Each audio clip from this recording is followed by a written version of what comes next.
They're going to red flag the event. They're going to stop the field, restart the race, and try and settle it. But then you saw Chase Elliott on the outside of the 18 and the 41 right there. Trouble! One car around and one in the wall. Hamlin's in 11 and the 10. Hamlin, Keselowski involved, and Almirola, and Jimmie Johnson. Good grief. That was crazy. There's Almirola. Now they're 3 wide. Oh, he checks up a lot. Oh, that gets 11 loose underneath the 10 and Almirola. Oh boy, the 2 got a ton of damage. So did 48. Wow, the 48 plowed in that inside wall. There's a 6. That took out a bunch of cars, guys. So it's Denny Hamlin that goes sideways in front of half the field.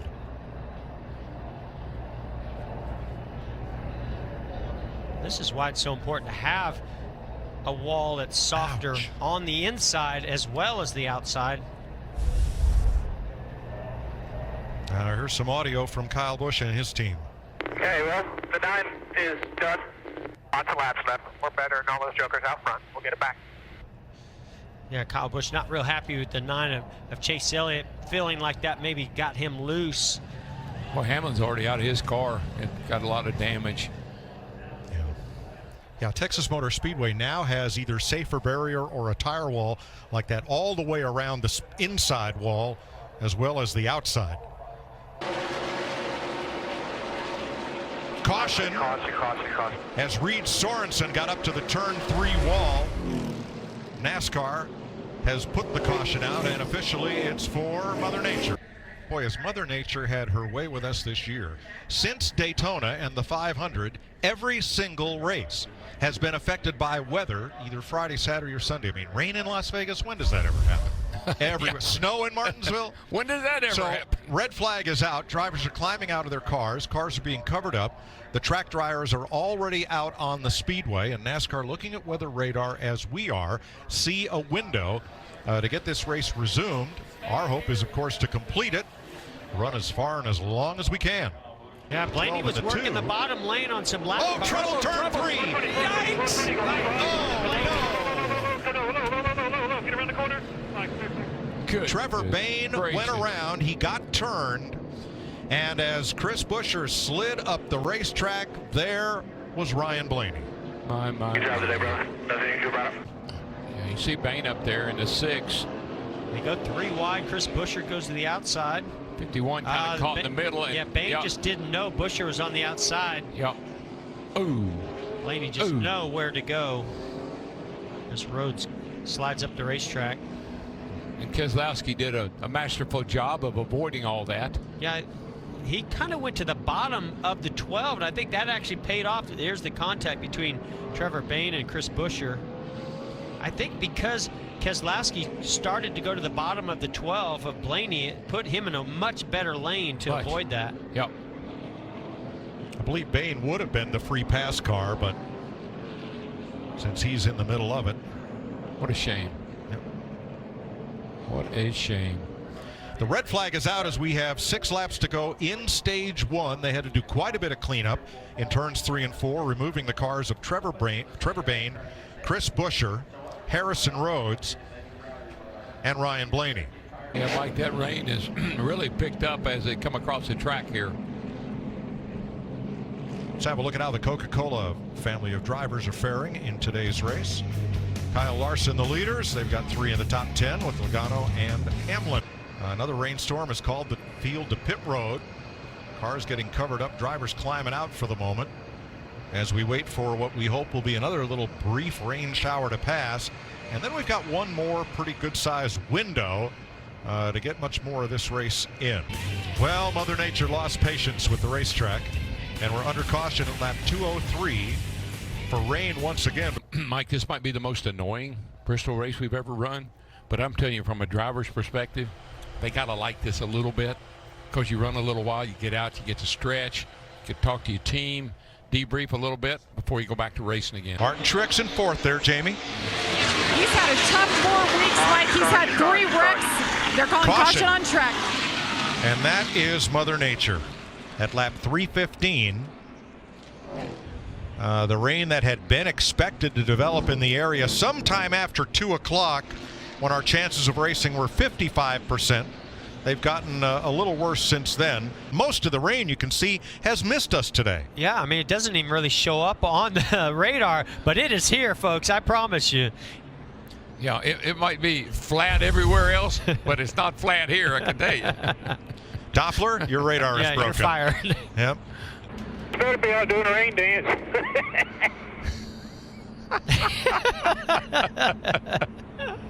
Oh, baby. We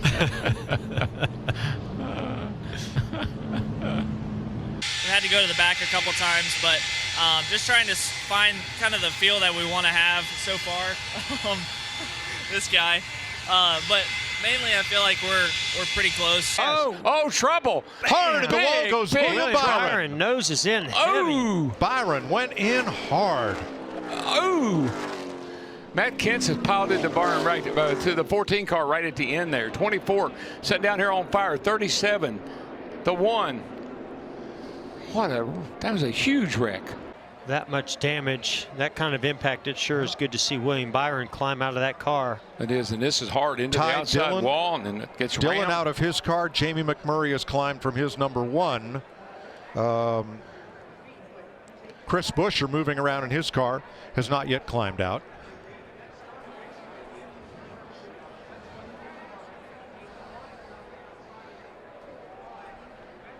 Huge impact. Look at Kevin Harvick, just missed this. Oh my, how close was that for Harvick? And for Kurt Busch also, maybe a little damage to the right side actually from the 14.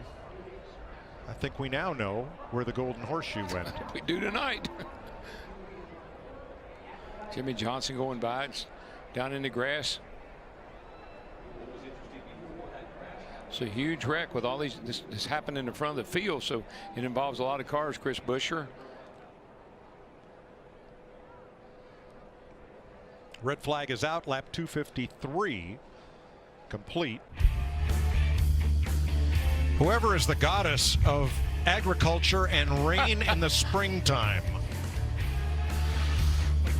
heard Clint Bowyer's prayer. We are under caution now for rain with 67 laps to go in this 400-miler in Michigan.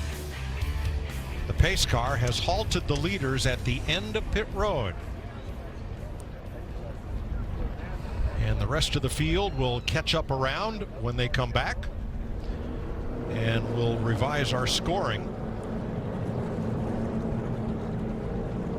Bowyer, Harvick, and Kurt Busch are poised to score a 1-2-3 for Stewart Haas, with Kyle Busch the first Toyota and Chase Elliott the leading Chevrolet in the race. Yeah, crew chief Mike Ravage there. Nice call on their part. Yeah, good great call. We all questioned whether they should stay out that long on those left side tires, but if this is it, that's going to give them the win. And not to be overlooked here, Larry, is Paul Menard and his team and the gamble they made before the halfway point in the race that got them here. Yeah, when they pitted on that at the end of stage 1 and then came back to pit road on the next caution and then topped off with 1 to go, that got Paul the lead and it kept him inside the top 5. So great call by Michael Ravage for Clint Bowyer, but great call by Greg Irvin for Paul Menard. So where we are right this moment, there was a bit of a mix-up in whether the cars should stay on track or come down pit road. Kyle Busch is the first car in that second pack, and he's been instructed to stop short of the start-finish line so that he does not trigger another lap in the official scoring. The cars behind the pace car will now be led around past the start-finish line, and we'd have everybody on the same page. Red flag is displayed. They've called it. Clint Bowyer and Mother Nature win Michigan. Yeah, baby. Mike Ravage, he's excited. That's their second win this year, guys.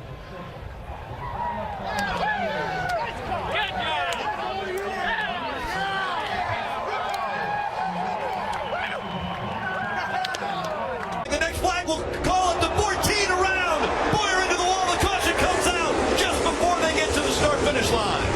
Some big impacts. Bayne caught up, as is Bubba Wallace. Gaughan also in this.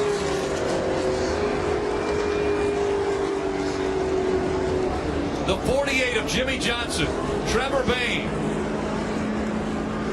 There you see Clint Bowyer and Bubba Wallace. Clint's on the inside. Bubba's got a little tire rub there, but he's shoving and he just turns, pushing so hard. And Clint was moving around on the front bumper.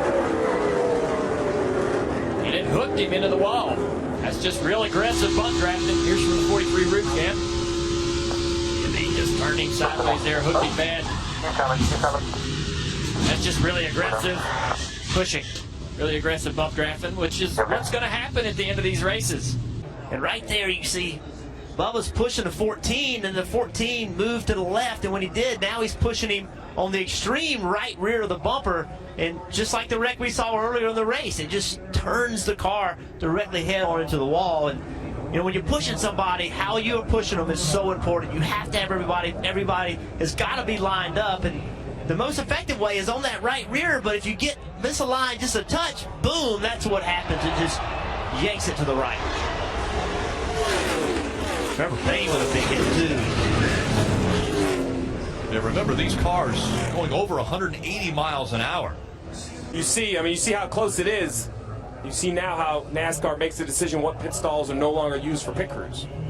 And people may be wondering why Jimmie Johnson wasn't on the brakes. Well, he was, but when cars get damaged that badly, it rips things apart and the brakes don't work anymore. There's times you just don't have any brakes whatsoever. Oh, hard into the wall. It's a 43. Bubba Wallace slams the wall.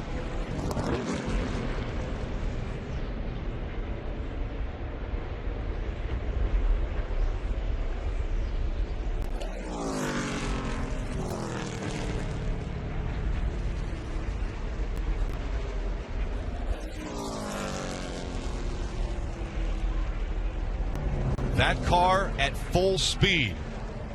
Passenger side door into the wall.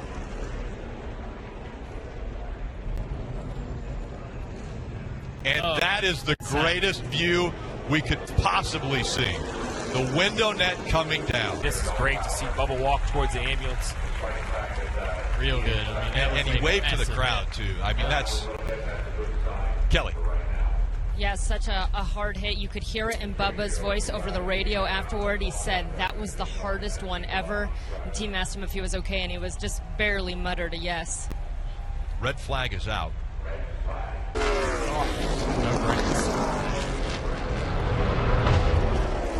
Not a fan of this, Rick. I've seen this before. Jeff Gordon and I were here. We had a brake failure. He took that same left-hand turn.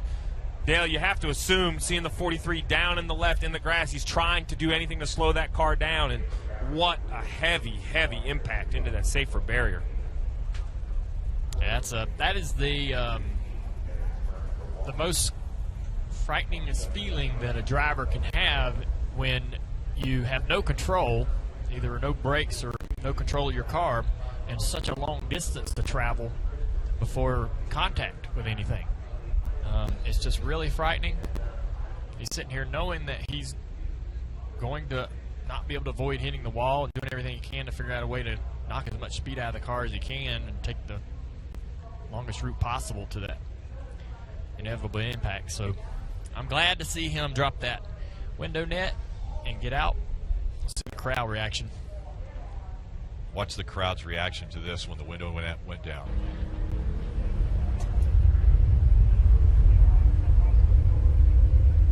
I'm okay.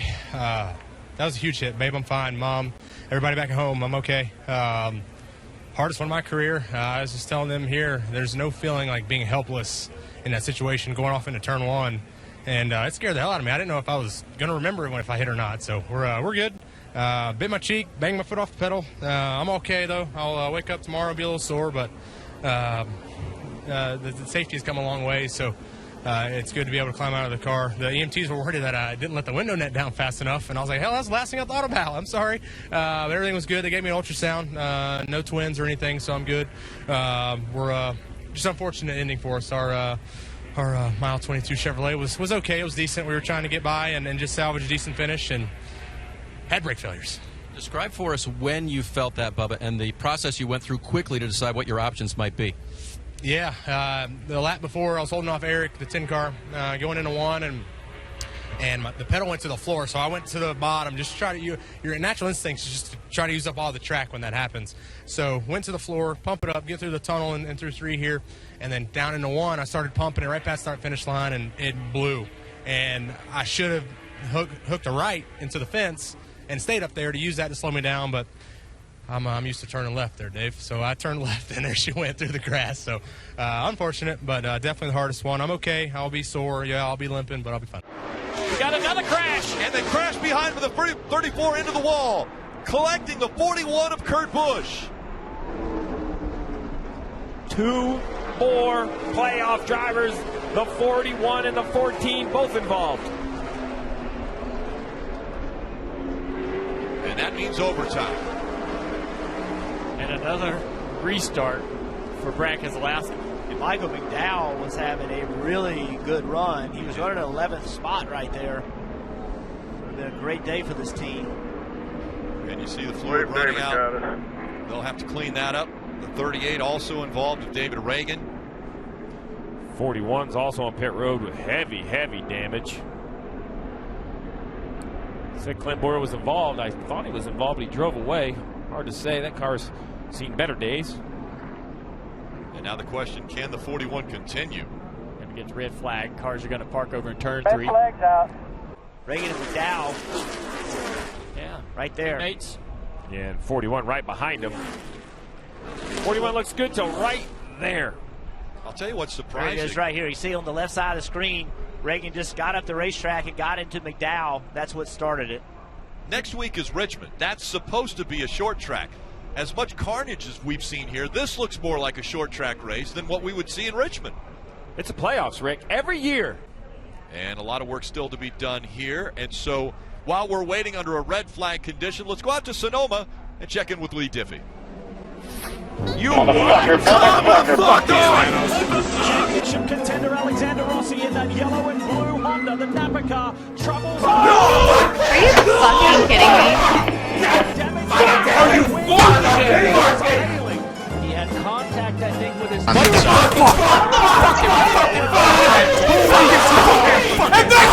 what we do! I'm going to sleep! When I wake up, someone better be fired! Total disaster for Alexander Rossi. Here it is. That's Marco Andretti in front. Going into turn.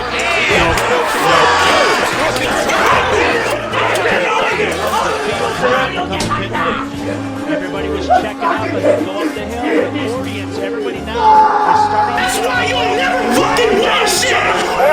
Fucking idiot! Are you motherfucking kidding? Keselowski on the inside, Larson on the outside. Back up through the gears they go. A little shove from Mark Truex Jr.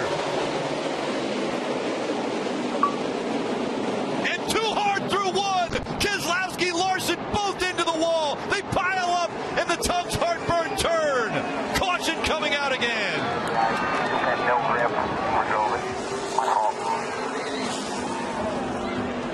Trevor Bayne in the 6 also involved. Nobody really spinning their wheels much. Brad's in trouble right there. He knows he's in trouble. Got the left front locked up, and now just nowhere for these guys to go. I think even the 18, he was in too deep. A lot of guys really did have a lot of trouble getting out of the corner. That is so strange, having so many cars overshoot the same corner on restart. Understanding the grip, you know, you have to trust that the car, even they just, the 21, the 18. So we've had a lot of laps without a restart. There are 31 cars on the lead lap. So there are over 18 points still to be lost for this 42 car, Marty. And the game has changed for Kyle Larson. You see him sitting in the car, despondent right now. Chad Johnson said that the right front suspension appears to be gone. Kyle said the car will not turn left at all after that contact with Brad Keselowski in the turn 1 wall. And you see that right front suspension, it's almost gone there for the 42. Then Kyle came back on the radio and said, what's the point in us continuing? He said, I've got to see where this settles out. As you mentioned, Steve, now just plus 18. They go from looking like they might win the race to above the cut line by just 18 points. Gets a good launch, changes gears, lifts. Watch, look at his hands. He's turning the wheel. Nothing's happening. He was not going to make that corner, even if Brad would not have been there. That was just not understanding how much grip these tires have. They don't have anything, there's no reference for these guys. It's new track, new tire. They've never been in this situation before. They drove in there like they normally would at, say, Watkins Glen or Sonoma, and it just did not stick. No banking whatsoever, just a flat corner. He brings the 10 of Aric Almirola. Almirola hit the wall, into the wall, then into the 2. The 2 goes around. The caution's going to come out again. Caution is out. Barker down easy. Alex Bowman collected at the 2-car bracket. Keselowski sideways on the straightaway. Aric Almirola just digging hard, trying to make something happen, trying to get that win. Yeah, he run that high side, come off the corner, got a little close to the wall, came down off the wall into the 2. Look at the damage on the 10. Damage. Yeah, there's definitely damage on the 10. These are all playoff guys. I mean, we just saw big damage. Having a lap. This is crazy how this is all playoff guys racing each other, wrecking each other, taking points. It's going to go into overtime. We see the 88 has come up against the wall in the infield. Alex Bowman coming in. Almirola, a lot of damage. Yeah. Both sides of the car has good damage on the 10. And a red flag so that they can clean up the track, get to the drivers that were involved in this incident, especially Alex Bowman. Well, let's look at what happened to Almirola as he was coming off turn 2, got up into the wall, and then bouncing back off. And he's just going as hard as he can. He knows he has to push, and you can see him, the car get out from under him, get in the fence, come down into the 2, trying to correct his car, back into the outside wall, hard with the right front. That's a tough hit for the 10 car. The 78. That's big contact for the 78. Yep. He clips. How about the 4 of Harvick getting by? Got by. Tough deal for the 88 crew. They were kind of putting themselves in position for maybe a top 10 finish. Fought hard all day long. In other racetracks, I think more cars get by. There's more room to move around, but that's it, right? The 78, the 88, that's it. There's no more real estate. You can only go to the bottom of the concrete. The monster. I'm telling you. Look at the 12. Yeah, the 12 of Blaney. That's Knocks 2 weeks in a row. off his car. Look at that right there. You see that? The 10 car, that bump, Junior, off of 2. As soon as he rolled through that bump, that's what I think upset his car. 24 car running in fifth. Oh, hard into the wall, the 17 of Ricky Stenhouse Jr. Fire underneath that car. He's up against the top of the fence up there. Caution is out. It's like another left rear flat. He's already got the window net down, trying to unstrap himself. I swear, I think Clint Bowyer said it best, that maybe, these guys diving down onto that apron through that dog leg, he's doing some damage to these tires. That's a big impact. Look at the damage on that car. A little bit of fluid coming out as the safety crew gets to Ricky Stenhouse Jr. Here's what happened.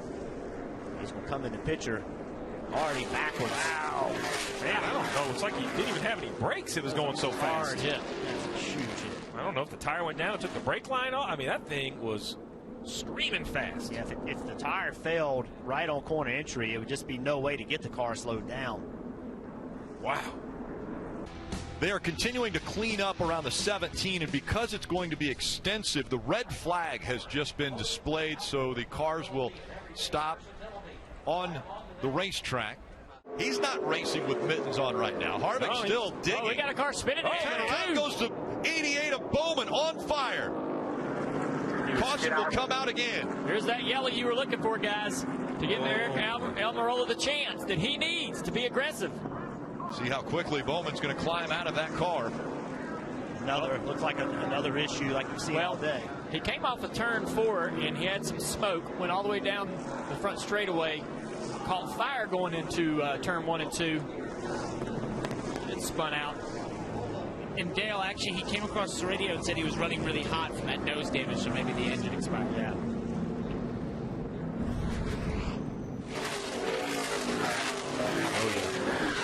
That looks like a major engine issue. Sure, the oil dumps underneath the car, no grip in the rear tires. Yeah, you can see the fluid pouring out. Big concern when that spins around, it kind of forces the flames up inside the car. Scary situation. Very hot in there, I promise you. And another major cleanup coming for NASCAR. They got a lot of oil to clean up. Whose tires are going to be better when you sit and wait? These long cautions really change your car. This happened in the groove. Yes. So just to let you guys know, Harvick and Almirola, if neither one of them come to pit road, we'll start side by side on the restart. Second, third, and fourth. They're not coming to pit road, are they, Steve? This cleanup's gonna put a ton of speedy dry down there in turn 1 and 2, where these guys are all gonna be 3-4 wide going into that corner. As you said, Burton, he doesn't have that opportunity to dive down and cut that apron as aggressively as the inside line. Another red flag coming up. And these red flags scare me, Junior. We've sat in these race cars long enough to know that some cars fire off better after a red flag than others. The air pressure comes out, they start bleeding air pressure out of the tires cool down, and some cars after red, they just won't go. They will not fire off. Well, we mentioned playoff pressures.